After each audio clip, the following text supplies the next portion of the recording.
আজ ১৯শে মে, আর ইতিহাসের এই দিনে ঘটে যাওয়া ৫টি মর্মান্তিক ঘটনা এখানে দেওয়া হলো। ৫ নম্বরে রয়েছে ১৮৬৩ সালে আমেরিকান গৃহযুদ্ধের বিধবা হেলেন ভায়োলাকে ভোটদানের অধিকার দেওয়া হয়েছিল।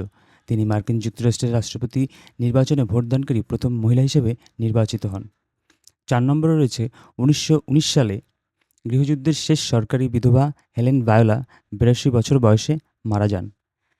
৩ নম্বর স্থানে রয়েছে আজকের এই দিনে ১৯৩৭ সালে হিডেনবার্গে দুর্ঘটনা ঘটে, যখন জার্মান যাত্রীবাহী বিমান জাহাজটি নিউ জার্সিতে অবতরণের সময় আগুন ধরে যায় এবং পরবর্তীতে ধ্বংস হয়ে যায়।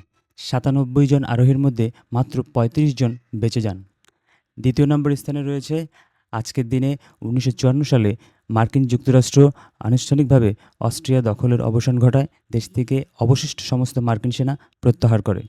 এবং প্রথম স্থানে রয়েছে আজকের এই দিনের মর্মান্তিক ঘটনার মধ্যে ১৯৭৩ সালে ভিয়েতনাম যুদ্ধের শেষ আমেরিকান যুদ্ধবন্দীদের মুক্তি দেওয়া হয়েছিল। আর আজকের জন্য এটুকুই, পরের পর্বে আবার দেখা হবে। ধন্যবাদ।